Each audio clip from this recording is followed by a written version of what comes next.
the Cretaceous. It is a period in our planet's history that has become synonymous with monsters. This was an age of biological excess, a time when evolution seemed to favor the colossal, producing creatures that push the very limits of our imagination. It was during this time that the world saw the emergence of the largest terrestrial predator ever to walk the Earth, the mighty Tyrannosaurus rex. And in that same world, the largest terrestrial animal to have ever lived, titans like Argentinosaurus shook the ground with every step. These two giants were dinosaurs, ruling the land with impunity. But this does not mean that the dinosaurs were the only ones who got the privilege to enjoy being massive. The Cretaceous was an equal opportunity arms race. In the skies, flying reptiles known as pterosaurs reached the size of giraffes.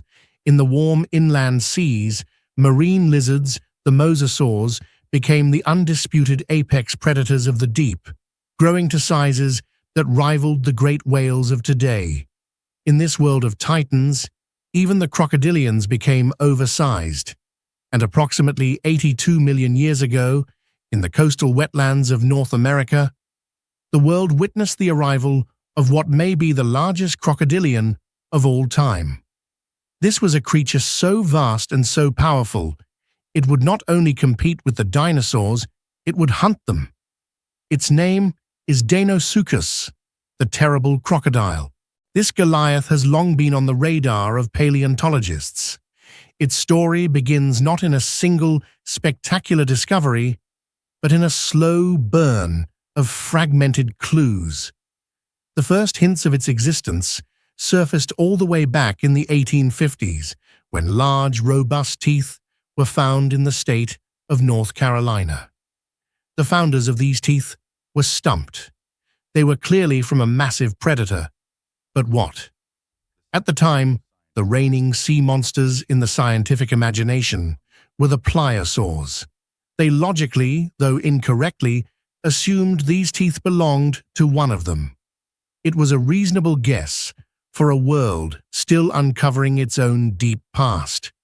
It was not until more remains were found, pieces of skull, vertebrae, and most importantly, the bony armor plates called osteoderms, that scientists understood their original classification was off. This was no pliosaur. This was a crocodile, but a crocodile of impossible proportions. What they did get right from the get-go was that this creature was massive and imposing in real life. These traits inspired them when they finally gave it a name, Deinosuchus, from the Greek deinos, meaning terrible or dreadful, and suchos, the Greek name for the Egyptian crocodile god.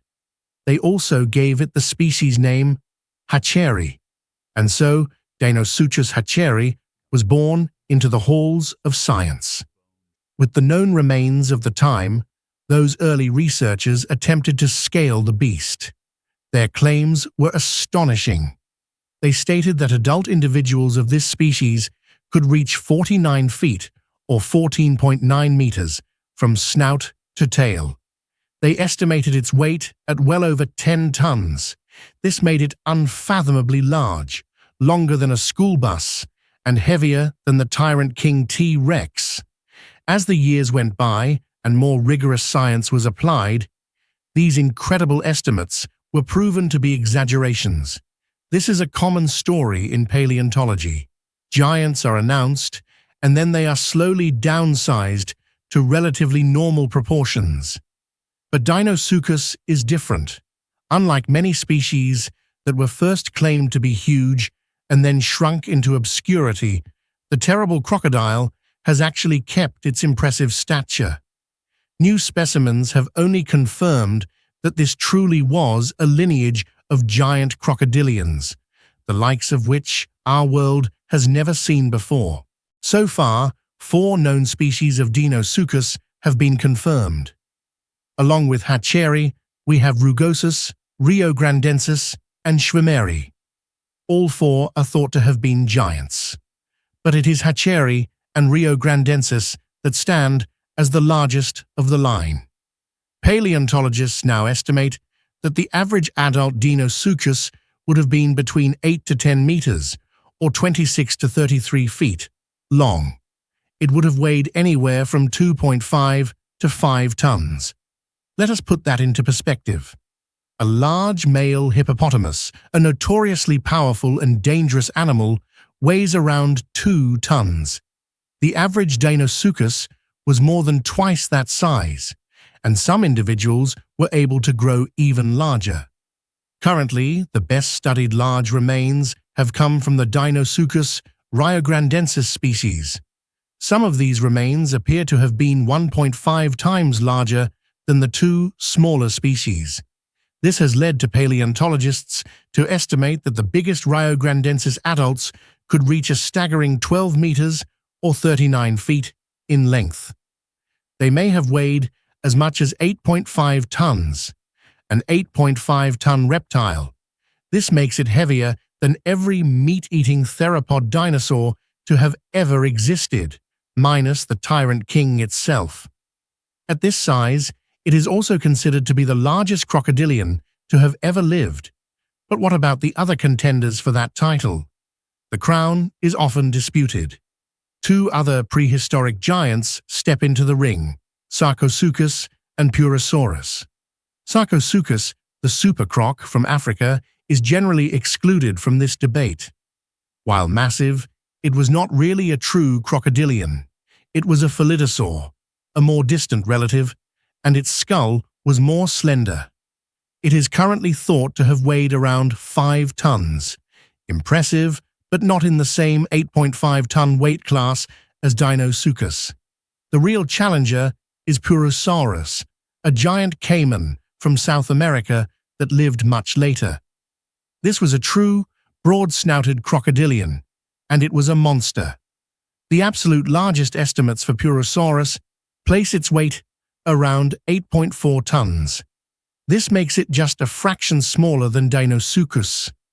But being the largest crocodilian may not have been enough for Deinosuchus hatcheri. A few researchers think that this species got far bigger than its already massive brethren.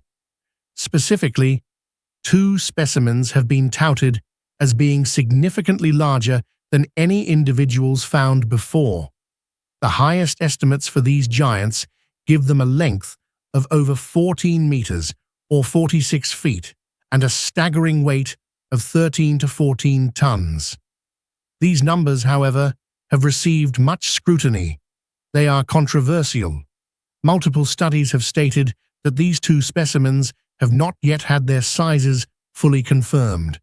This means that for now, the vast majority of paleontologists cite 39 feet or 12 meters as being the largest possible and scientifically defensible size for Deinosuchus. But let us be clear, 12 meters is a monster.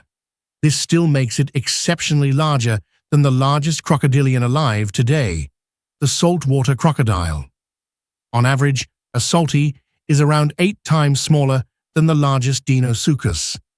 This extreme contrast between the two makes it almost hard to believe that the Deinosuchus is related to crocodiles at all, but it indeed is. Although interestingly, studies on its brain case have revealed that it is actually more related to another famous crocodilian, the alligator. Deinosuchus is a member of the same superfamily, the Alligatoroidea. This group consists of alligators, caiman, and their extinct relatives. Along with its brain case, the Deinosuchus was also surprisingly similar to the alligator in terms of looks. It possessed both a body and a snout that were superficially alligator-like.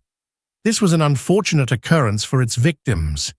A 39-foot-long, 8.5-ton alligator look-alike would have been quite the terrifying sight. But besides its general similarities, Deinosuchus was very different from other crocs. It sported a skull shape not seen in any living or extinct genus. Additionally, the sheer size of its skull is something rarely seen in any predator. The biggest ones were around 5.5 feet, or 1.7 meters, long. That is about the same length as the skull of an adult Spinosaurus. This skull was not only big, it was extremely dense and robust. This construction has led many to believe that it had one hellish bite, but perhaps not as bad as one would think. This is where we find one of paleontology's great debates. In 2002, a study was published that reported a bite force of only 18,000 newtons. This is more than enough to break any bone, but it is still relatively weak for an animal of this size. It is exemplified by the much smaller saltwater crocodile, which has a bite force of 16,500 newtons. The numbers are just too close. However, a new study that came out a few years later disagreed spectacularly. It claimed that this ancient croc had an unfathomably powerful bite of over 100,000 newtons. These two studies give Deinosuchus one of the widest ranges in estimated bite forces. So which is it? A powerful bite or the most powerful bite? There is evidence to suggest that its true bite force leans toward the higher end of this range. We need only look at its 22 teeth. They were extremely robust and built to withstand high forces without breaking. Some sources describe them as being about the size of a banana, and they even appear to have been highly specialized. The teeth close to the rear of the jaws were short, rounded, and blunt. These are not teeth for slicing. These are teeth for demolishing large bones. All of this would point to the Deinosuchus truly having a massive, bone-shattering bite force. A bite that could have been nearly double that of a T-Rex. And this animal was not just an offensive weapon, it was a walking fortress. All Deinosuchus had built-in armor via their osteoderms. These were the bony plates that ran down their backs. In Deinosuchus, these plates were unusually large and heavy, granting them a high level of protection against most attacks, even from the dinosaurs they lived with. These osteoderms also acted as attachment points for connective tissue, increasing the load-bearing capacity of its body and allowing it to walk fairly efficiently outside of water despite its immense size. A 12-meter, 8.5-ton predator with a bone-crushing bite and a body covered in armor does not survive on fish and turtles alone. This arsenal of traits has led paleontologists to believe that it preyed on the biggest animals around, the dinosaurs. Hadrosaurs, the duck-billed dinosaurs, are thought to have been a primary source of food for this oversized croc. And we have proof. Several tail vertebrae found in Texas belonging to these duckbills have bites in them. The bite marks are a perfect match for the teeth of Deinosuchus. These hadrosaurs were likely either the Gripposaurus or the Cretaceous. Yet thanks to the Deinosuchus' size, they were not the only ones at risk.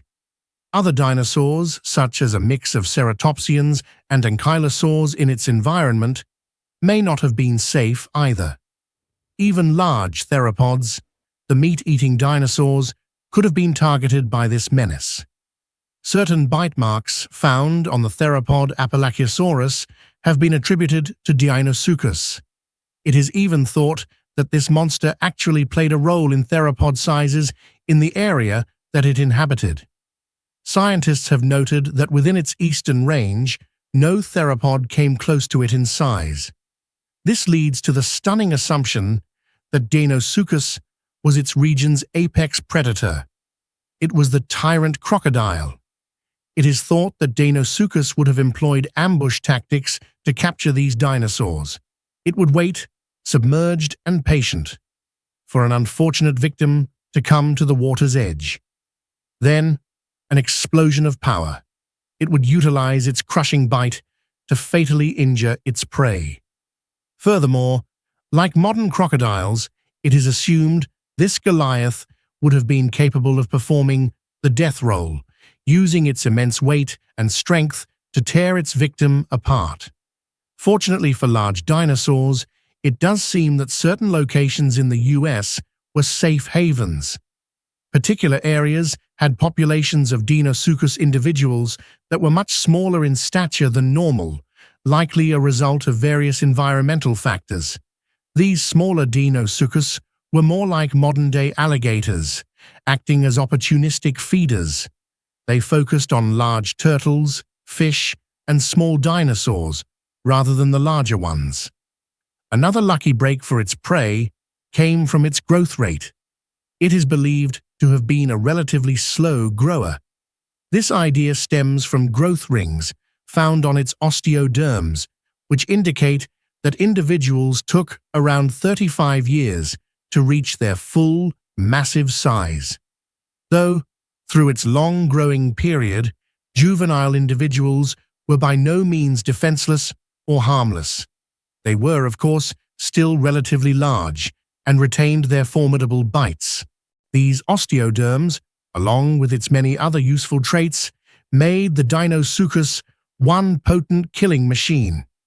Its success is represented by its extensive range. Remains have been found throughout the United States and northern Mexico. During its heyday 82 million years ago, America was a continent split down the middle by a shallow sea, the Western Interior Seaway. Deinosuchus was present on both sides of this seaway, inhabiting what are now 10 different states. Discovered specimens have shown that it preferred estuaries. This is a partially enclosed coastal body of brackish water, where rivers or streams flow into it, while still having a free connection to the open sea. Besides estuaries, remains have also been found in what would have been freshwater lakes and rivers, and even in marine deposits. This suggests that it might have ventured out to the deep parts of the sea, and possibly even the ocean. Although some think these remains were simply displaced after the animal died.